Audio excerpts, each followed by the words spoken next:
Class 9th और 10th दोनों को लिए हम अंग्रेजी पढ़ रहे हैं, सेकेंड पेपर। आज से हम लोग लेसन 6 का अध्ययन करेंगे। बहुत ही इम्पोर्टेंट चैप्टर है, बोर्ड के एग्ज़ाम में इससे बहुत अधिक प्रश्न आते हैं, जिसका नाम होगा निगेटिव सेंटेंस, जिसको हम लोग हिंदी में नकारात्मक वाक्य कहते हैं। तो आज से शुरू करते हैं एक नया अध्याय, निगेटिव सेंटेंस। मैं सुनील सर आपका दिल से स्वागत करता हूँ। तो चलिए शुरू करते हैं। देखिए, एडवर्ब नॉट का प्रयोग कर, यानी नॉट आपका एडवर्ब, इसका प्रयोग हम लोग कैसे करें, आज इसी के बारे में जानें। एडवर्ब नॉट का प्रयोग। Study the sentence under A and B. यह अफर्मेटिव सेंटेंस है। तो अफर्मेटिव सेंटेंस का मतलब होता है जिसमें कथन की बात कही गई है, ये सब।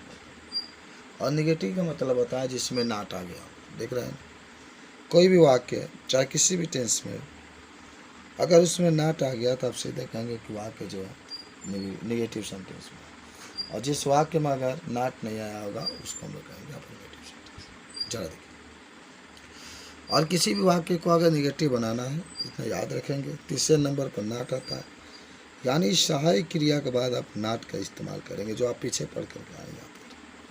कोई भी वाक्य होगा उसमें जो सहायक क्रिया होता है, सहायक क्रिया के बाद नॉट का प्रयोग करेंगे। जैसे आई एम ए टीचर, मैं एक टीचर हूँ।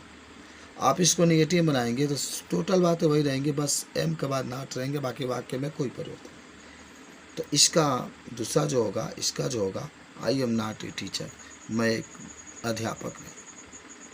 दूसरा आप देख रहे हैं, दे वेयर हैप्पी, दे माने वे लोग, वेयर माने थे, हैप्पी माने प्रसन्न, वे लोग प्रसन्न थे।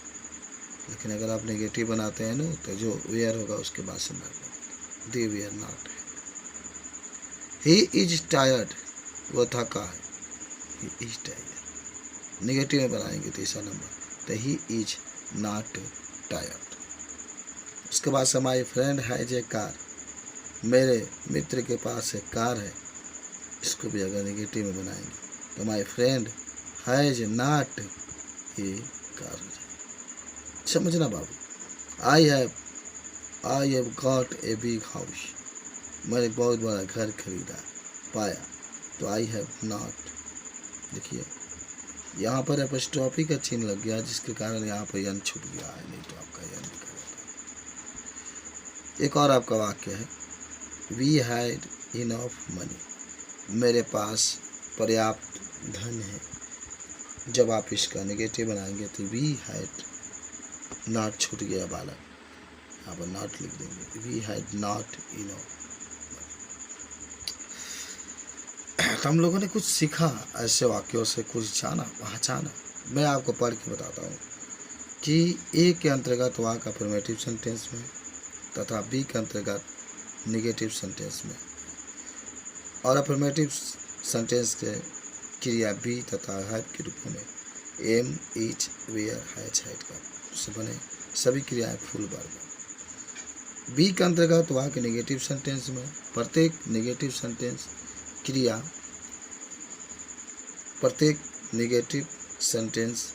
क्रिया बी तथा हैव के रूपों में am, is, are, were, had के बाद एडवर्ब नॉट रखा गया है, बनाया गया है। यदि अफर्मेटिव सेंटेंस में बी तथा है फुल वर्ब के रूप में प्रयोग होता है, तो ऐसे वाक्यों को नेगेटिव सेंटेंस बनाने के लिए क्रिया के बाद एडवर्ब नॉट लगाते हैं। ये भी बात आप याद समझते हैं। कुछ वाक्य और देखते। The birds are singing, the birds are singing, पक्षियाँ गीत गा रही हैं। The birds are not singing, are के बाद नॉट का इस्तेमाल। The birds are not singing. I was reading, I was reading, I was not reading, इसमें जब बनाएंगे तो आई वाज नॉट रीडिंग। और he was punished, he was not punished, negative. और अफर्मेटिव में I have read the Gita, I have not read the Gita. The train had arrived when we reach the station, the train had not arrived when we reach the station. Sudhir has been marked absent, Sudhir has not marked absent. My father can read without spectacles. My father can not read without speech. He will come, देखिए he will come today, वह कल आएगा। He will not come today. It may rain today, it may not rain today, यानी it may rain today, आज बरसात होगी, हो सकती। इसमें क्या कुछ बातें स्टेटमेंट लिखा है, हम लोग थोड़ा समझते हैं, जानते हैं कि ए के अंतर्गत वाक्यों में वर्ब बी तथा हैव के रूप में am, are, was, have, had का प्रयोग किया गया। कैन, विल, में एक्सिलरी वर्ब है। बी के अंतर्गत sentence auxiliary verb are, was, have सब जो फुल वर्ब के बीच एडवर्ब टू रखकर नेगेटिव सेंटेंस बनाए गए। स्मरण रखने के लिए जिन वाक्यों में प्राइमरी तथा मॉडल दोनों एक्सिलरी वर्ब होते हैं, उन्हें नेगेटिव सेंटेंस बनाने के लिए प्राइमरी तथा मॉडल एक्सिलरी के बीच में नॉट लगा दिया जाता है। यानी मॉडल एक्सिलरी वर्ब जानिए, can, could, shall, should, will, would, ये सब जो होते हैं, मस्ट, आउट, बीन, ये सब मॉडल एक्सिलरी वर्ब होते हैं, ये भी बता सकते हैं। अच्छा, तनी और आगे देखते हैं, कुछ और एग्जाम्पल दिया गया है, आप ऊपर देख भी रहे हैं अफर्मेटिव सेंटेंस में। ही हैज बीन, ओ देखे ना, हैज भी आया, बीन भी आया। हैज आपका प्राइमरी एक्सिलरी वर्ब होता है ना, याद करो, बी हैव डू आप पढ़ के आए हैं। बीन आपका मॉडल एक्सिलरी वर्ब होगा। देखिए मॉडल एक्सिलरी वर्ब जो है वो भी आप पढ़ चुके हैं, उसको भी आप देख लीजिएगा। जो भी आपको वीडियो में प्रॉब्लम होता है, आप पीछे वाले वीडियो को देखिए, नहीं आता है फिर आप मुझे बताइए, ठीक है। तो अफर्मेटिव सेंटेंस में he has been living in this town for 6 years। आप निगेटिव बनाएंगे ना तो ही हैज नॉट, यानी हैज और बीन के बीच में नॉट का प्रयोग है, तो he has not been living in the town for 6। बाकी सब वाक्य में तो कोई परिवर्तन नहीं। अच्छा, अफर्मेटिव सेंटेंस में it may be true, it may be true, तो it may not be true. देखिए ऊपर दिखा रहा है, इट मे बी ट्रू, तो it may not be true. आप मे के बाद नॉट का प्रयोग करें। चलिए उसके बाद से कहता है study the sentence under A and. देखिए इंट्रोगेटिव सेंटेंस है, इंट्रोगेटिव नेगेटिव सेंटेंस। हमें करना क्या है तो आपको मैं समझाता हूँ। इंट्रोगेटिव वाक्य तभी होगा जब वो वाक्य सहायक क्रिया से शुरू होगा। Is, are, am, was, were, can, could, may, might, shall, should, will, जो भी हो, इससे अगर शुरू होता है तो वाक्य का अर्थ क्या से शुरू होता है और अंत में क्वेश्चन मार्क। अगर आपको इंट्रोगेटिव निगेटिव बनाना है तो बस सब्जेक्ट के बाद नॉट लगा दीजिए, बाकी वाक्य में कोई परिवर्तन नहीं, केवल इंट्रोगेटिव करेगा। तो जो सहायक क्रिया होता है वाक्य के शुरुआत में ही लगा देते हैं, लेकिन अगर इंट्रोगेटिव निगेटिव करेगा तो सहायक क्रिया शुरुआत में भी लगेगा और उसमें नॉट भी। जैसे आप करिए, आर यू हैप्पी, क्या तुम खुश हो। निगेटिव बनाना, इंट्रोगेटिव निगेटिव बनाना, इंट्रोगेटिव भी होना चाहिए, निगेटिव भी होना चाहिए।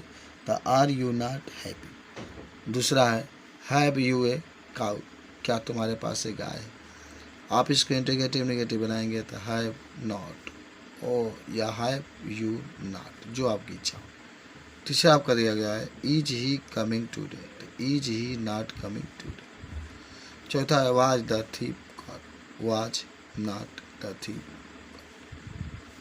Was have you seen the Taj, have not you seen the Taj. या आप नॉट बाद में भी लगा, आपकी इच्छा। Can you speak English, can not you speak English. Will he help you, will he not help. तो कितना आसान था। इंट्रोगेटिव निगेटिव का मतलब ये होता है ना कि जो आपके कुछ शब्द हैं जो सहायक क्रिया है वहाँ के सहायक क्रिया से शुरू हुआ है और नॉट सब्जेक्ट के बाद भी लगा सकते हैं। आप हमेशा सब्जेक्ट के बाद लगाने की कोशिश करिएगा, इंडिकेटिव बन जाएगा। कुछ और आगे बातों को लिखी गई है, एडिटिंग करते हैं, इसमें देखते हैं क्या करता है।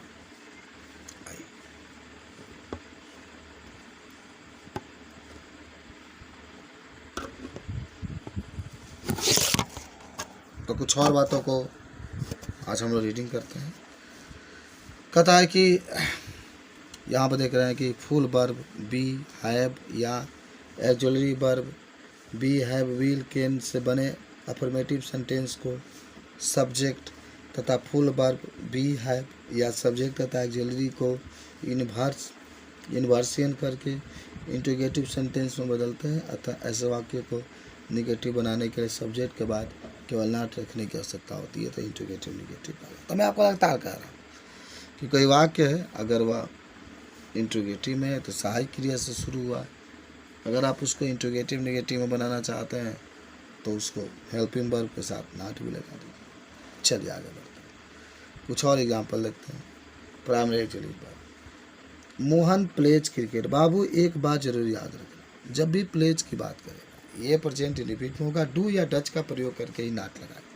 आप देख रहे हैं Mohan plays cricket, Mohan does not play cricket, यहाँ पर है निगेटिव, मोहन डज नॉट। जब आप डज का प्रयोग उस समय करेंगे जब मोहन जब करता है एक वचन में, लेकिन जब भी आप डज नॉट का प्रयोग करेंगे तो जो प्ले है इसमें कहेगा सब्जेक्ट। तो Mohan does not play cricket. Okay, I like T, मैं चाय पसंद करता हूँ। I do not like T. Okay, I do not like T, ये भी याद होना।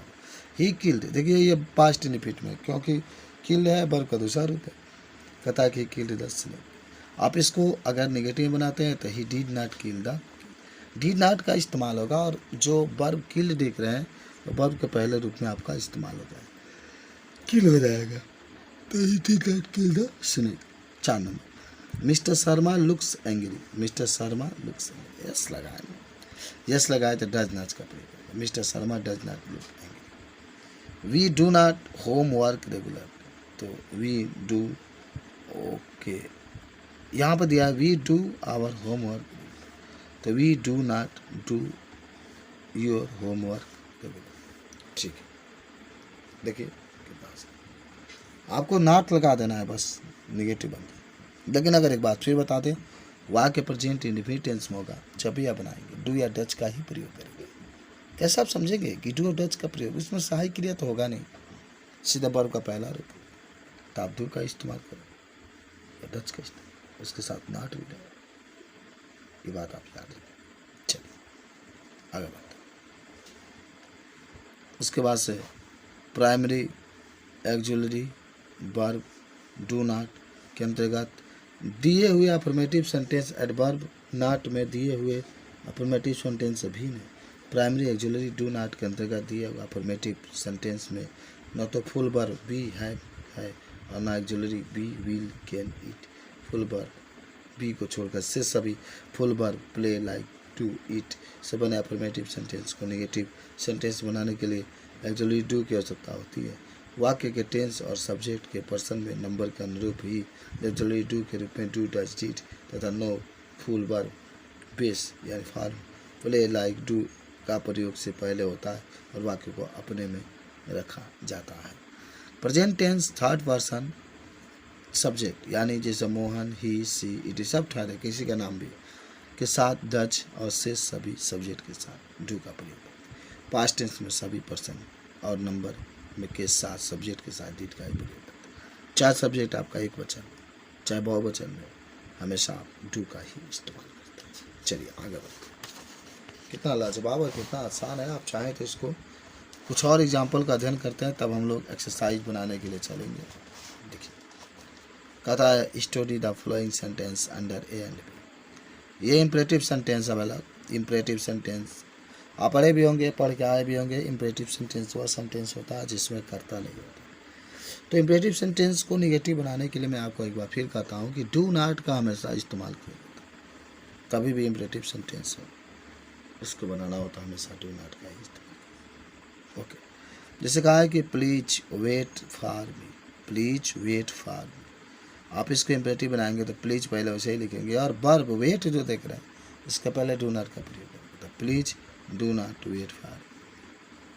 स्विच द फैन ऑन, तो डू नॉट पहले ही आपका स्विच है ना, वर्ब दे दिया, तो do not switch the fan on, do not switch the fan.